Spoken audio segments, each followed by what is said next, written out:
Ya son las 10:19 de la mañana y nos acompaña a los estudios de Universal la economista Florencia Carriquiri, socia de la consultora Exante. Bienvenida, Florencia, ¿cómo andás? Muy bien, muchas gracias a ustedes por la invitación, un gusto. Bienvenida. Gracias por la visita.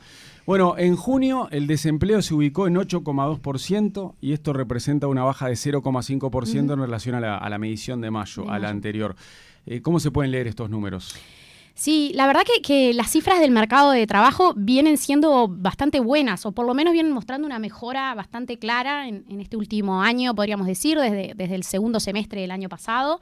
El desempleo en los hechos ha subido, pero porque subió más la búsqueda de trabajo que la creación de puestos de trabajo. Pero cuando miramos los indicadores del mercado de trabajo, la verdad que llama la atención el incremento que hemos visto a nivel de empleo en este último año. ¿Qué tan importante es ese aumento de la tasa de empleo? Que hay que mirarla también. Es bien importante. Estamos con una tasa de empleo en 58,2 en junio. Eso no solo supuso una mejora frente a mayo, la verdad que es la mejor tasa de empleo desde el 2021. Más o menos. No es una tasa alta en perspectiva histórica. Supimos tenerla en un pico de 60 y pico allá por 2011-2014, entre 2011 y 2014, pero marca sí una mejora bastante firme en lo que son estos últimos 12 meses a nivel del mercado de trabajo. Bien, pero el empleo es obvio que no aumenta en todos los sectores por igual. Es más, de hecho, en algunos sectores ni aumenta y en otros mucho. ¿Cuáles son, Florencia, esos sectores que más empujaron, las áreas que más contribuyeron a la mejoría? Mira, ahí hay como distintas perspectivas. Cuando uno mira como la mirada de este último año, el crecimiento del empleo fue bastante importante en el agro, sobre todo durante 2022, ya no tanto en este comienzo de 2023. Fue importante en la construcción. Perdón, ¿y el hecho de que no haya subido tanto en 2023 es por la sequía? Y probablemente, sí, probablemente tiene que ver con eso, pero cuando uno lo mira en perspectiva histórica, estamos con un empleo en el agro alto. Sigue alto, sigue alto. La construcción es otro de los sectores donde viene aumentando el empleo de forma importante también, ya desde 2021 venimos con incremento en el empleo en el sector de la construcción y se ha mantenido en el comienzo de este 2023. Durante 2021 y 2022 vimos mucha creación de empleo en algunos servicios, tecnologías de la información, por ejemplo, es uno de los sectores que está con niveles altos de empleo, ya no va aumentando mucho más en la dinámica más corta, pero con altos niveles de empleo.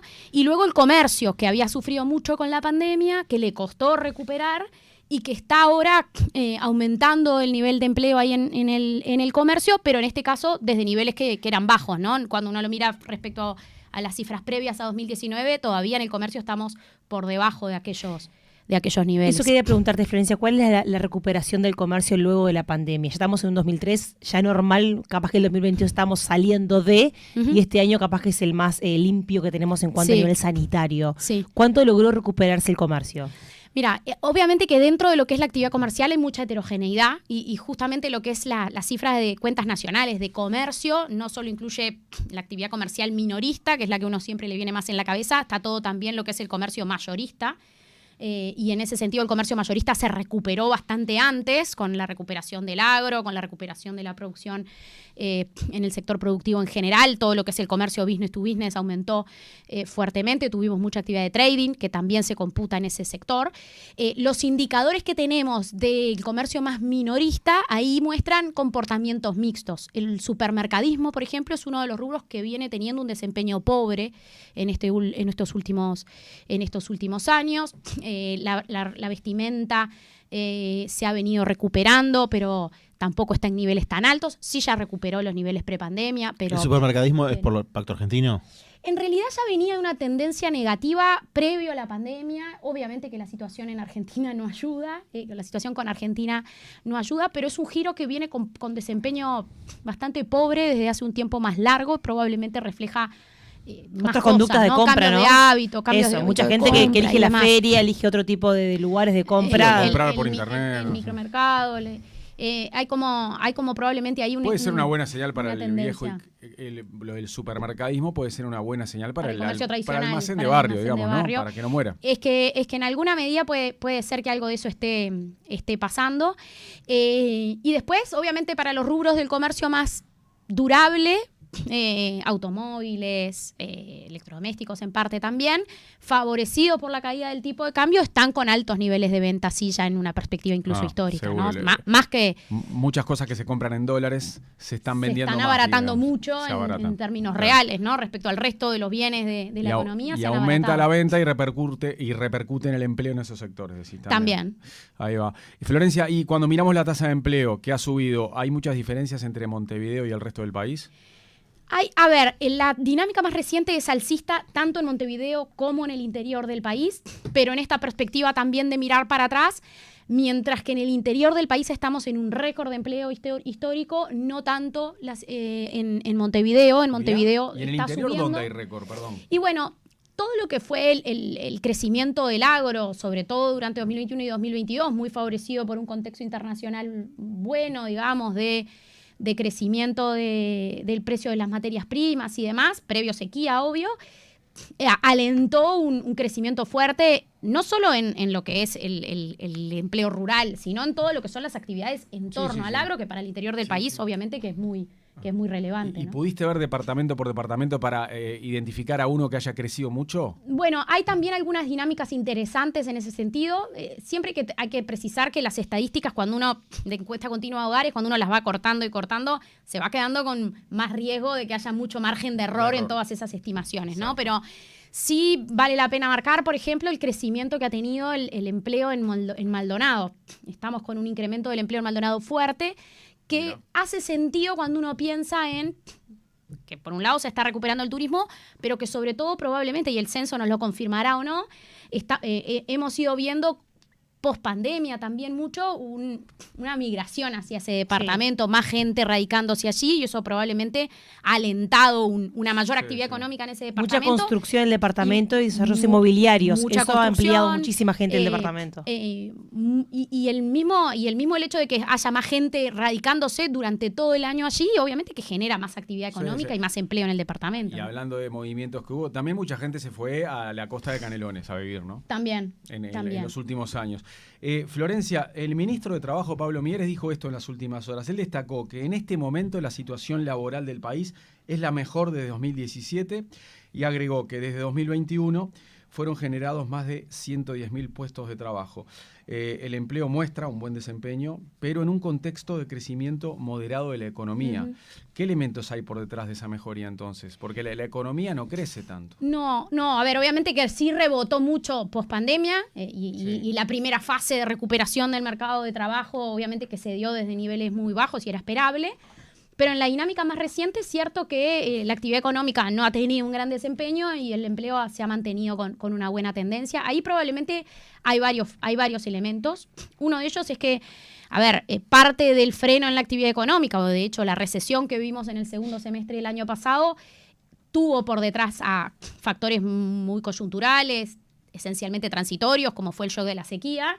Y en ese sentido, para las empresas, en la medida en que lo leyeron como un shock transitorio, no supuso decisiones eventualmente de reducir empleo o de cambiar sus planes de contratación. Eso es un elemento importante que puede explicar un poco lo que se ha separado la dinámica de la actividad económica con respecto a la dinámica del mercado de trabajo. Pero más allá de eso, también nos parece que, lo que vimos también post-pandemia, o que de alguna manera desencadenó la pandemia, es que la situación que teníamos en el mercado de trabajo allá entre 2014 y 2019, donde teníamos a una actividad económica creciendo poco y a los salarios reales aumentando más que la actividad económica, era un contexto donde las empresas se veían de alguna manera forzadas o tentadas a reducir la plantilla. Empleo, ¿no? A reducir la plantilla porque la presión de costos salariales estaba en una actividad económica que no crecía, estaba presionando allí sobre sus resultados. Con la pandemia esa ecuación de alguna manera un poco cambió, ¿no? Porque primero en un primer shock se desplomó el empleo, pero también cayó fuertemente el salario real, y mientras que la actividad económica ya rebotó y de hecho está arriba de los niveles prepandemia, actualmente bastante arriba de los niveles prepandemia, el salario real, si bien empezó una senda de recuperación, todavía está abajo de aquellos niveles, ¿no? Sí. Ese desequilibrio entre productividad media y salario de alguna manera se dio vuelta y eso alentó, a nuestro juicio, más predisposición en las empresas por incorporar mano de obra. Y de hecho en Exante hacemos 2 veces por año una encuesta empresarial a un número grande de empresas de la economía, y recogimos en estos 2-3 últimos años que hubo más predisposición a contratar trabajadores en las empresas. Pasamos de un saldo neto de respuestas negativo, es decir, que eran más los que decían iban a bajar el empleo que los que decían que iban a aumentar el empleo en su empresa, a un saldo neto que en estos últimos 2-3 años se ha tornado positivo. No muy positivo, pero son más las empresas que dicen que en los próximos 12 meses van a aumentar la dotación de trabajadores en su empresa que las que dicen que va a bajar. Nosotros lo asociamos un poco a esto que recién comentaba. Yo justo te iba a preguntar sobre esa proyección que hacen en Exante más allá de la encuesta, porque desconocía esa encuesta. ¿Qué puede pasar en los próximos meses, sobre todo de acá a fin de año, en materia laboral? A ver, nosotros prevemos probablemente que no sigamos viendo un crecimiento tan firme, pero sí prevemos un 2023 que cerrará con unos 30.000 puestos de trabajo más que el año pasado. Para 2024 nuestras estimaciones ya son de un mercado de trabajo tendiendo a estancarse o enfriarse, un empleo tendiendo a estancarse de alguna manera, ¿no? Tendiendo a estabilizarse. No, pensaba en esta cosa de pospandemia que nos dijeron a todos que el mundo iba a cambiar. Bueno, todos aprendimos a ser masa madre y después lo otro era, como decía Mariano, esa orgía generalizada que hablábamos que todos íbamos a salir a festejar, que nunca llegó. Y dijeron que íbamos a salir mejores personas. Personas tampoco. Y la otra era que la actividad económica iba a explotar. O sea, que una vez que volviéramos teníamos tantas ganas que todo iba a ser como una avalancha económica. Eso nunca pasó. A ver, obviamente que cuando cuando empezaron a levantarse las restricciones, hubo una primera fase, sí, de crecimiento muy, muy rápido de las economías en todo el mundo, que era esperable, pero... Sí, pero era más de reactivación que otra. Era más de rebote o de recuperar los niveles previos. Exacto. No es que seguimos de largo, así como expresos hacia nuevos máximos. Estamos, obviamente, ya sí 2-3 años post-pandemia, un par de años post-pandemia, digamos, con niveles de actividad que ya son mayores a los de 2019, pero que no es que la actividad económica no volvió a los mismos problemas de antes, ¿no? Claro. Las mismas dificultades que tenía el Uruguay para crecer mucho, las seguimos teniendo. No es mejor que lo que estaba antes de la pandemia, digamos, ¿no? En algunos frentes no, en otros quizás sí, pero no. No fue la pandemia un gran transformador de la economía. Y hablando de los precios al consumo, Florencia, ¿puede 2023 terminar con una inflación por debajo del 6%? Puede, sí. A ver, nuestra proyección, de hecho, es una inflación cerrando este año en 6. Clavado en 6. Clavado en 6. Y quien dice 6, dado el margen de error, puede ser un poquito arriba, un poquito abajo. 5,9 o 6,01. Pero digo, eso de última sería una buena señal para el gobierno porque fue muy ambicioso cuando el gobierno bajó el techo del rango meta, ¿no? Antes era entre 3 y 7%. Ahora es de 3. Tuvo mala suerte con el timing también. Tuvo mala suerte con el timing. Pero ahora el techo es del 6%, ¿no? Es entre 3 y 6 el rango meta. Sí, hoy está en 5,98. Sí, hoy, ¿no? está ahí. Está ahí, justito. O sea que si termina en 6 clavado o cercano, no está mal. No está mal. A ver, obviamente que supone, sí, un descenso fuerte de la inflación respecto al año pasado y respecto a lo que venían siendo los parámetros de promedio de años anteriores. En ese sentido... Perdón que te corte, pero ya veo que los arreglos por IPC que se hacen en enero no van a ser tan buenos. Pero bueno, es porque no los van precios... a ser tan altos, pero los precios no subieron mucho. En términos relativos, totalmente, ¿no? Finalmente es el poder adquisitivo del salario lo que importa y no la suba nominal para el trabajador. A ver, en términos de inflación, de hecho, nuestras proyecciones marcan que desde este 6% que tuvimos que tenemos actualmente, podríamos ver hasta de acá a septiembre algún descenso más. Podríamos llegar incluso a una inflación en el eje del 5%, porque julio, agosto, septiembre del año pasado fueron datos de inflación relativamente altos por algunos factores puntuales, en particular en algunos rubros, que no se deberían revertir este año. Y en ese sentido es que en la 12 meses, eso es lo que se llama efectos calendario, digamos, que van a ayudar a que en la 12 meses veamos alguna baja más. Ahora, como mirada más de mediano plazo, no podemos desconocer que detrás de estos niveles de inflación también hay un tipo de cambio que viene bajando 15% en los últimos 18 meses, que eso no es sostenible en un periodo muy largo. No. También hay que venimos recogiendo el hecho de que la inflación en todo el mundo está bajando. Hemos tenido desinflación en todo el mundo, con lo cual eso también contribuye a que todo lo que son bienes importados, a lo que son los alimentos que exportamos, los commodities bajaron fuertemente en los últimos, desde comienzo de 2022 a esta parte. Todo eso ha ayudado a este descenso de la inflación. Nada de eso esperamos que se profundice demasiado de acá en adelante, ¿no? No esperamos que los commodities sigan bajando mucho más. O sea que no se podría bajar mucho más. Y no debería el dólar bajar más de lo que ha bajado. Bueno, ahí va, eso por el contrario. ¿Qué puede ocurrir con la moneda estadounidense? Y de acá a fin de año, con el dólar, ¿qué podría pasar? A ver, obviamente que es una pregunta difícil porque creo que con la mano en el corazón hay pocos analistas que lo veían en 38 pesos a junio de 2023, ¿no? Nos ha sorprendido la firmeza que ha tenido el peso uruguayo, o por el contrario, la baja que ha tenido el dólar en nuestro país. En ese sentido, a ver, nosotros tendemos a pensar que desde estos niveles de competitividad que tiene Uruguay, deberíamos empezar a ver un dólar subiendo. Difícil saber cuándo. De corto plazo podemos ver algún descenso más. Es cierto que en el mundo la tendencia no va a estar ayudando en ese sentido, porque el dólar en el mundo va a estar tendiendo a debilitarse, pero desde la situación actual nosotros proyectamos un tipo de cambio tendiendo a aumentar. Ya para el fin de este año lo estamos proyectando en 40 pesos. Ahí va. Para el cierre del año que viene, 42,5. No mucho, proyecciones pero muy indicativas, pero sí un cambio de signo en lo que viene siendo la tendencia de este último tiempo. Y eso, volviendo a la inflación. Sí, perdón, podría terminar 2023 con un dólar, el mercado interbancario, que es el parámetro, en 40 pesos. En 40 pesos. Está. Obviamente con toda la incertidumbre que eso supone, si lo supiéramos, estaríamos bastante mejor.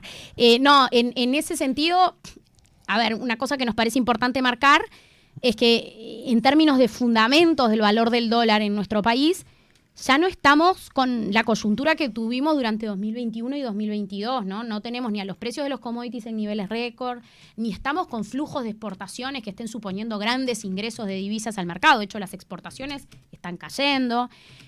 La inversión ya no está creciendo al ritmo que lo hizo en 2021 y 2022, porque está llegando a su fin todo lo que son las inversiones asociadas al proyecto de UPM, que fueron muy importantes.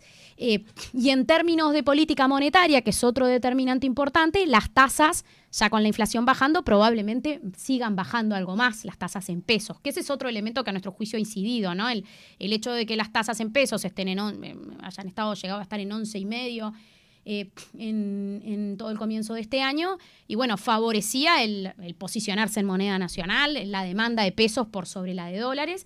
Eso debería empezar a cambiar marginalmente con las tasas en pesos tendiendo a descender. ¿Y cuánto estima que crecerá la economía uruguaya este año en ex-ante? Nosotros, a ver, en términos de promedio de año, estamos proyectando un PBI creciendo 1% respecto a 2022. En eso hay también lo que se dice un efecto arrastre, ¿no? Porque el 2022 terminó en caída, entonces, aunque empiece a crecer ya desde en el segundo semestre, promedio de año va a ser muy poco el crecimiento acumulado del PBI. Para 2024 ya proyectamos un crecimiento más en el eje del 3%, recogiendo rebote de la sequía, rebote en la refinería también, que este año va a jugar negativamente por el cierre de la planta de ANCAP. Por el cierre de la planta de ANCAP. Con esta inflación controlada por lo menos y con este objetivo de llegar a un 6, un 5 a fin de año, ¿cuánto puede llegar a bajar el costo de vida de los uruguayos? A ver, con una inflación en torno al 6,5%, en términos de salarios, los salarios reales, nosotros estamos previendo que suban 3% en promedio este año. Es una recuperación, real. El salario real. Encima del IPC, digamos. Exacto, el poder adquisitivo de los salarios. ¿Cuánto más van a subir los salarios que la inflación? Más o menos 3% este año promedio.